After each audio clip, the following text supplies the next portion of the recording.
Why 99% of narcissist victims slowly die inside the relationship, and why only one type escapes. Most people leave a relationship when it becomes unbearable. In this one, they stay because it becomes normal. There is a kind of suffering that leaves no visible wounds. It does not arrive with shouting, threats, or open cruelty. It unfolds quietly, almost invisibly, while life continues on the surface as if nothing is truly wrong. People caught inside it are rarely aware that anything vital is being lost, because what is disappearing is not their ability to function, but their ability to feel fully present within themselves. In narcissistic relationships, destruction does not come through collapse.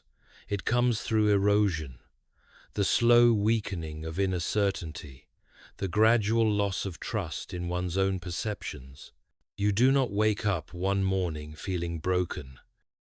You wake up feeling slightly less solid than you once were, and you tell yourself this is simply what commitment, patience, or love requires. At first, everything appears manageable. You are still thoughtful, still responsible, still capable of care. But over time, your inner life begins to reorganize itself around maintaining the relationship, rather than sustaining your own sense of truth. Discomfort becomes something to regulate, instead of something to examine. Unease becomes something to explain away, rather than something to listen to. This is how the invisible death begins, not through harm, but through adaptation. Each adjustment feels reasonable, temporary, even generous. You soften your instincts. You question your reactions. You learn to wait. Yet, taken together, these small accommodations form a quiet pattern. Your energy is slowly redirected outward, while your inner grounding thins. Most people do not realize this is happening because nothing appears broken. They are still standing, still reasoning, still hoping. And precisely because the loss is gradual, it is mistaken for growth. But the absence of collapse does not mean the presence of health. And recognizing this subtle erosion is the necessary beginning of understanding everything that follows. Emotional starvation. How the narcissist feeds while you fade. What slowly empties a person in a narcissistic relationship is not constant conflict, but a persistent imbalance that hides behind familiarity. One person becomes steadily nourished by attention, reassurance, emotional labor, and reaction. The other becomes accustomed to giving these things without receiving them in return. This does not feel cruel at first. It feels like effort. It feels like care. It feels like being the one who understands. Emotional starvation rarely appears as neglect. It appears as waiting for warmth to return, waiting for clarity, waiting for the moment when presence will finally be met with presence. You offer careful listening, thoughtful words, emotional availability. What comes back is inconsistency, not enough to justify leaving, yet never enough to allow rest. There are moments of connection that keep you invested, followed by distance that keeps you reaching. The rhythm itself becomes the bond. Because you are emotionally intelligent, you do not interpret this hunger as a warning. You interpret it as a problem to be solved. You refine your communication. You soften your tone. You question your reactions. You tell yourself that relationships deepen through patience and that endurance is a sign of maturity. Meanwhile, the hunger remains. Not because you are failing, but because it is serving a function. Scarcity keeps your attention outward, fixed on the other person's moods and needs, while your own inner life is placed on hold. Over time, something subtle changes. You stop expecting emotional reciprocity. You lower your internal standards without consciously deciding to do so. You become skilled at surviving on very little. And because you are capable, you manage. But management is not nourishment. It is simply the ability to continue while something essential is being depleted. There is a particular loneliness in this state. You are not alone, yet you feel unseen. You are in relationship, yet you experience yourself as internally solitary. And because the relationship still exists, you begin to doubt your own hunger. You wonder if you are asking for too much. You tell yourself that closeness is always demanding, that some people simply love differently. In doing so, you slowly disconnect from your own sense of what is reasonable to need. If this description resonates, pause for a moment. In the comments, write this sentence exactly as it is. I gave more than I received. Not to explain, just to name it. The most damaging aspect of emotional starvation is the confusion it creates. Longing begins to feel like love. Effort begins to feel like intimacy. Endurance begins to feel like depth. Because you are still functioning, still caring, still hoping, it does not occur to you that the intensity of the bond is being generated by scarcity rather than connection. By the time the hunger becomes undeniable, it no longer feels like a problem within the relationship, it feels like a flaw within you. And when a person reaches that conclusion, starvation has already done its deepest work, teaching them to accept depletion as normal and preparing them to believe that losing oneself is simply the cost of staying attached. The trap of hope. Why intelligence and kindness don't save you. One of the most difficult truths to accept about narcissistic relationships is this: many people do not remain because they are confused, dependent, or unaware. They remain because they are thoughtful, because they are capable of reflection, because they believe that understanding something deeply should eventually give them the power to live with it wisely. From the beginning, intelligence works in the narcissist's favor. You notice contradictions, but you do not flee from them. You analyze them. You assume complexity where simplicity would be more accurate. You believe that human behavior, especially wounded behavior, deserves patience rather than judgment. When something feels wrong, you search for context instead of boundaries. You ask why before you ask whether you should stay, and by the time you ask that second question, you are already entangled. Kindness deepens the trap. You do not want to abandon someone who appears fractured beneath the surface. You sense insecurity, shame, fear, or emptiness in them, and you interpret these signs as reasons to remain steady. You tell yourself that leaving would be cruel, premature, or morally shallow. You begin to confuse endurance with integrity. You start measuring your own character by how much you can tolerate without withdrawing. Hope enters quietly at this stage, not as fantasy, but as duty. You believe that insight carries responsibility, that if you can see what is broken, you are obligated to respond with care rather than distance. Understanding becomes a burden rather than a gift. You stay not because you expect happiness, but because you believe that leaving would mean failing some unspoken test of depth, loyalty, or maturity.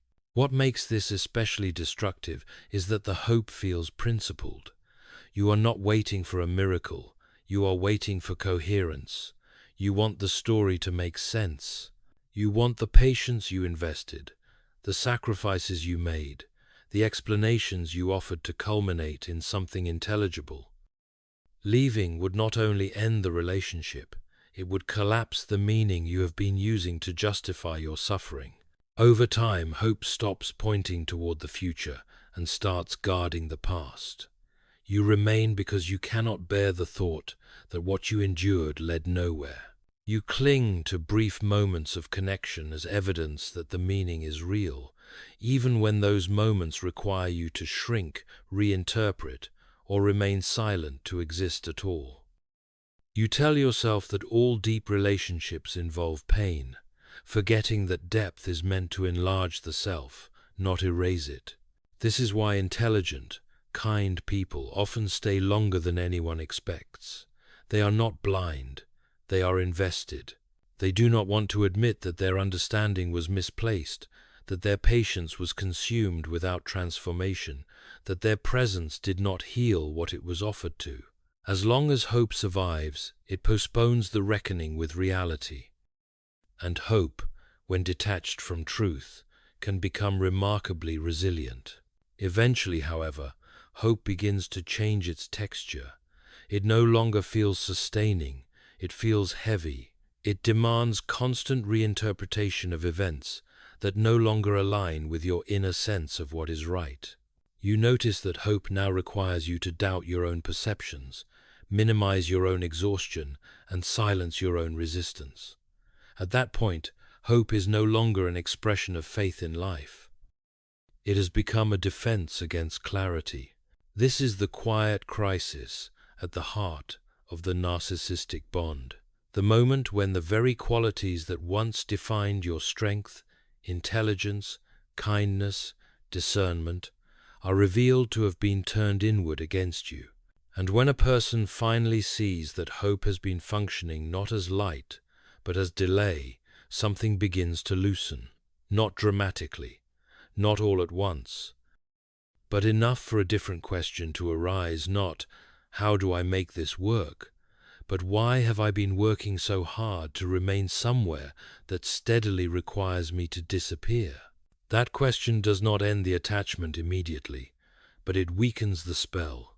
And once the spell weakens, the meaning that once kept you bound begins to lose its authority, opening the way toward a deeper truth that no longer depends on explanation to be real.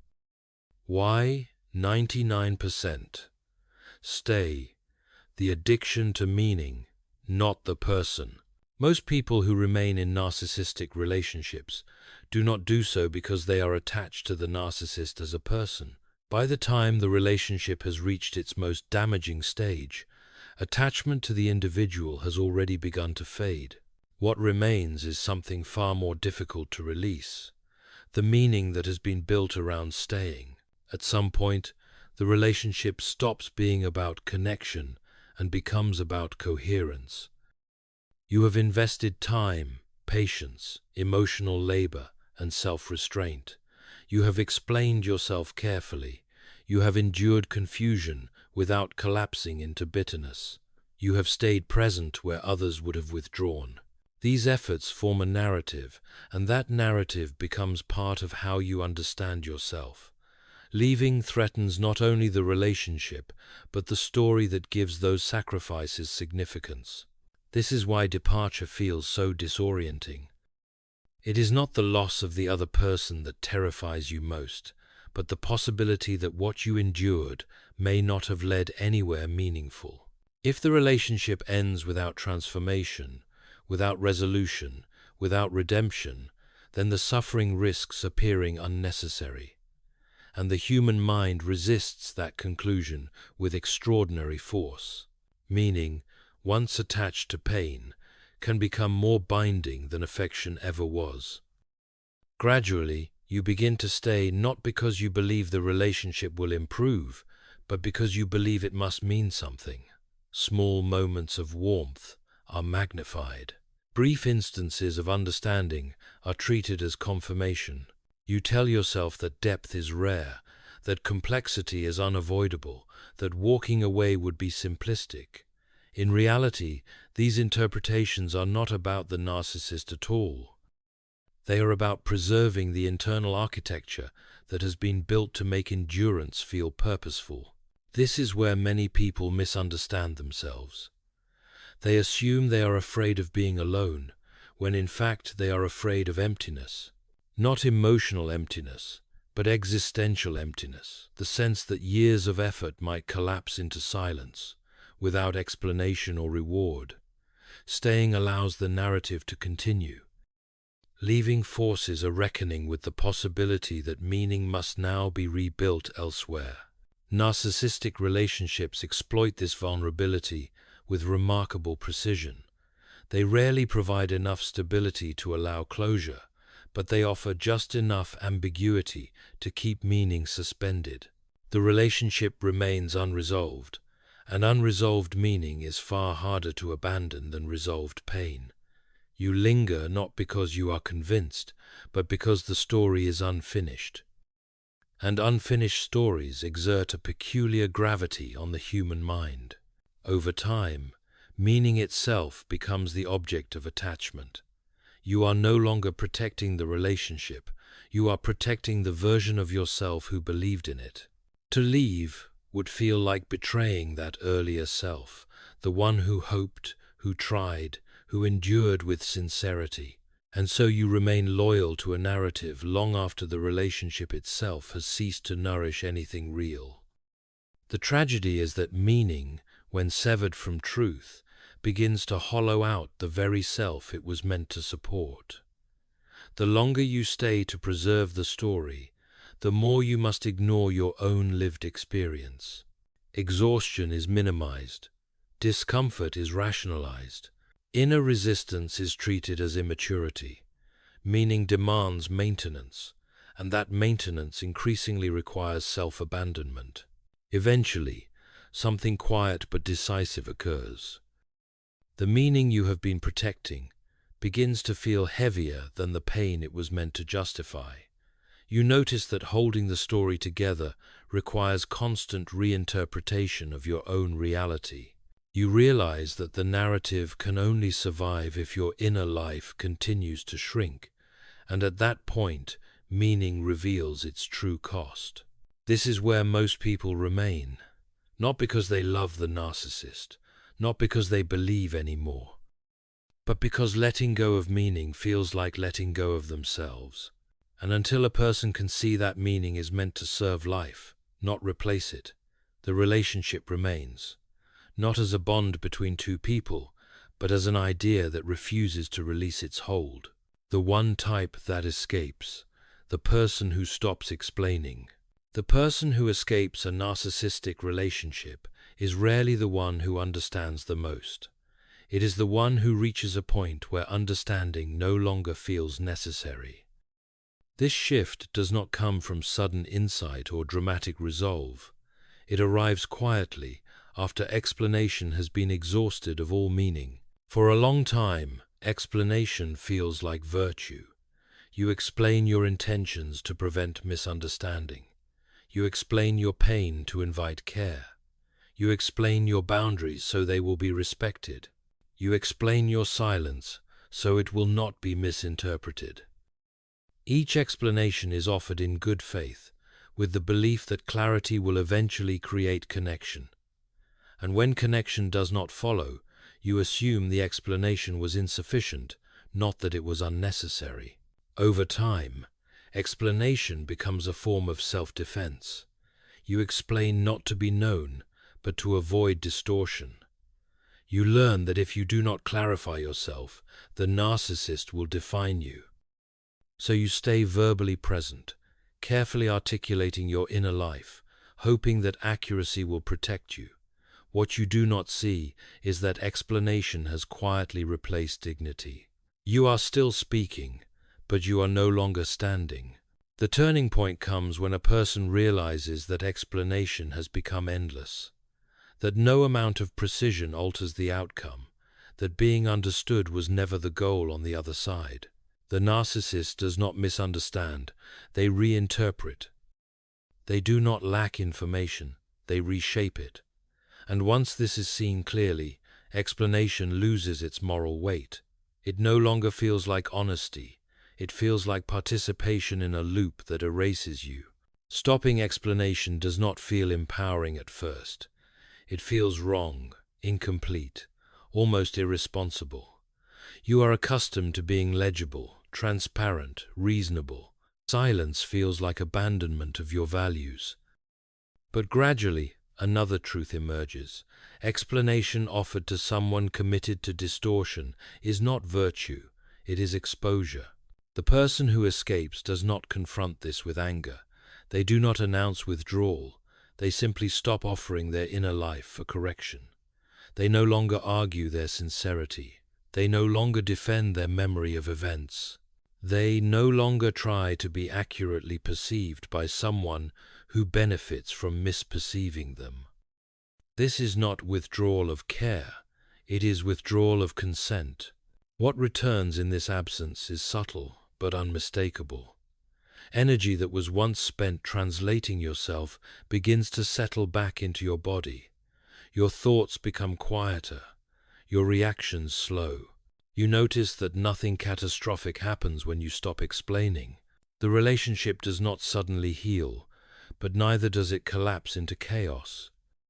What collapses instead is the illusion that your self-expression was ever the stabilizing force.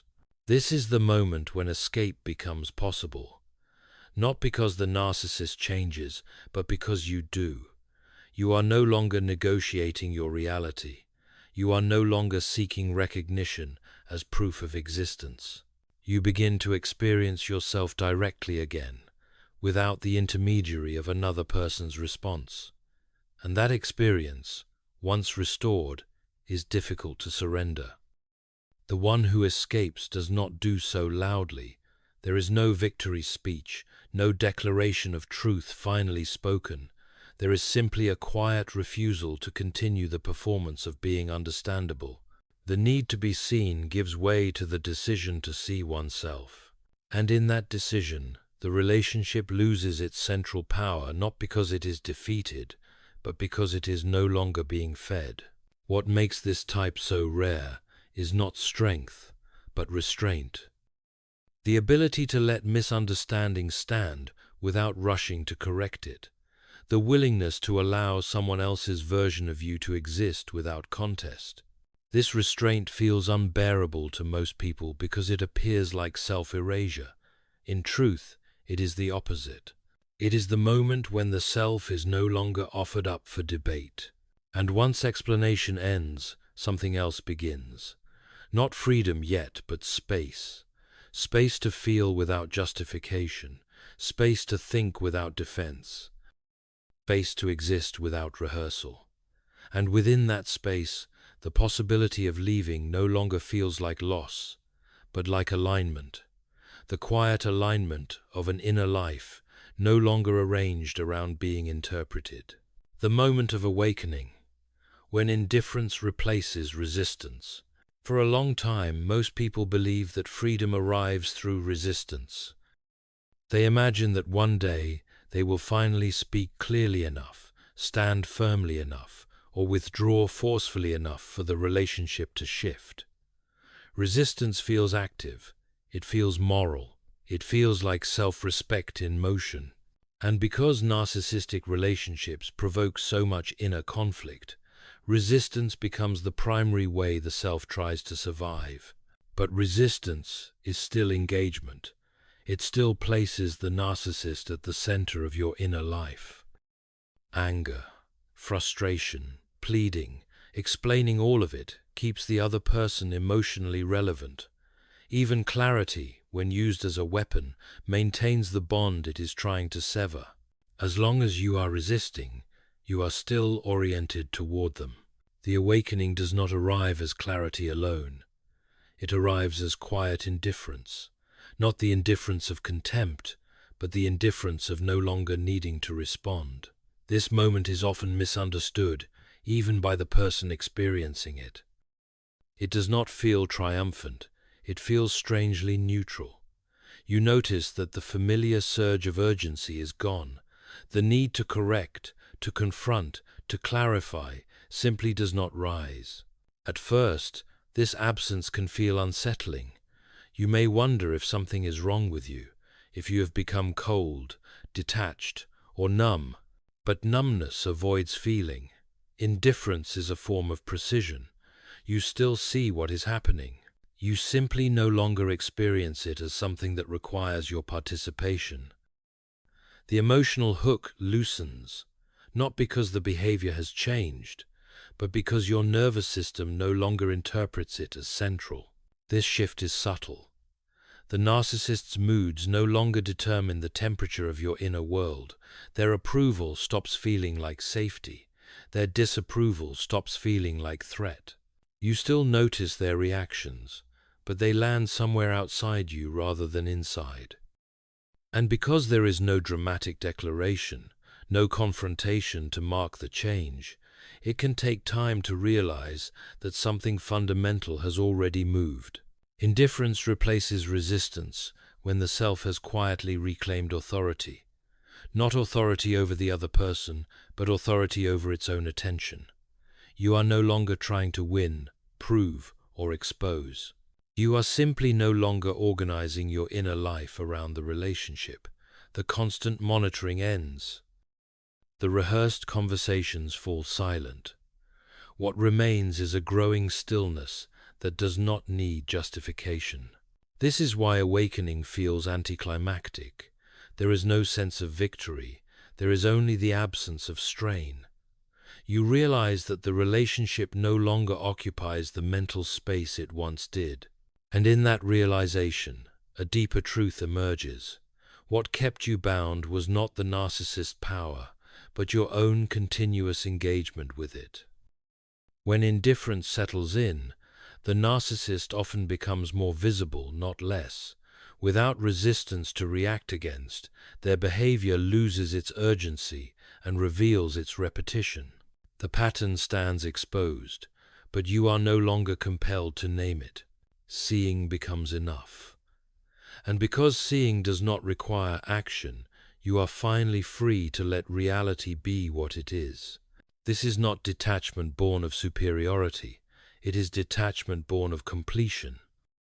Something in you has finished arguing with what will not change, and once that argument ends, energy that was once consumed by vigilance and reaction returns to its source. You find yourself more present, more grounded, without needing to announce any of it. Indifference is not the end of feeling. It is the end of captivity. It marks the moment when the self is no longer in opposition, no longer negotiating, no longer resisting. It simply stands where it is. And from that place, leaving no longer feels like an act of rebellion. It feels like a natural consequence, the quiet movement of a life no longer pulled toward what drains it. What freedom really looks like after a narcissist. Freedom, when it finally arrives after a narcissistic relationship, is rarely recognized at first. It does not announce itself as relief or triumph. There is no rush of emotion, no sense of having escaped something dramatic. What appears instead is a subtle quietness, an absence so unfamiliar that it can feel almost disorienting. For a long time, your inner life was shaped around anticipation of moods, of reactions, of consequences. You learned to stay alert, to read between lines, to prepare responses before they were needed. Even silence required interpretation. When that constant orientation ends, the mind does not immediately celebrate. It pauses. It wonders what it is supposed to do with the space that has opened. This is because freedom here is not a gain so much as a release. You have not acquired something new. You have stopped carrying something heavy. The weight of explanation, vigilance, and emotional adjustment is no longer present. And without that weight, life feels strangely ordinary. Conversations do not require rehearsal. Thoughts do not need defense. You begin to notice how much of your energy had been spent not on living, but on managing an atmosphere. What surprises many people is that freedom does not restore the old self. It reveals a quieter one. There is less urgency now, less need to define or assert. You are not driven to prove what happened, or to make sense of it in a way that others must understand. The story loosens its grip. The need for closure fades. Not because everything has been resolved, but because resolution is no longer required for peace. This is where many expect some final emotional reckoning, grief, anger, or forgiveness arriving in a clean arc. But the reality is gentler and less theatrical. You may still feel sadness, but it is no longer consuming. You may still feel anger, but it does not organize your days. These emotions pass through rather than settle in. They are no longer evidence of unfinished business. They are simply human responses, allowed to exist without command. Freedom looks like waking up without bracing yourself. It looks like being able to listen to your own thoughts without interruption. It looks like noticing your body relax in moments that once carried tension. You begin to trust your inner signals again, not because they are always pleasant, but because they are yours. The self that returns is not louder or more confident, it is steadier.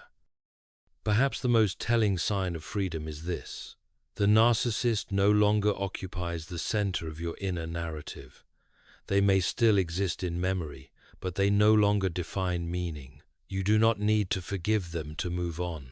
You do not need to condemn them either. Their role in your life has simply ended, and endings, when they are real, do not require commentary. What remains is a form of peace that is easily overlooked because it lacks drama. It is the peace of not being watched internally, the peace of not being evaluated, the peace of living without the constant pressure to interpret yourself into safety. This peace does not feel victorious, it feels aligned. And for many, this is the most difficult truth to accept. Freedom was never about winning, healing perfectly, or understanding everything that happened. It was about returning authority over your inner life to where it always belonged.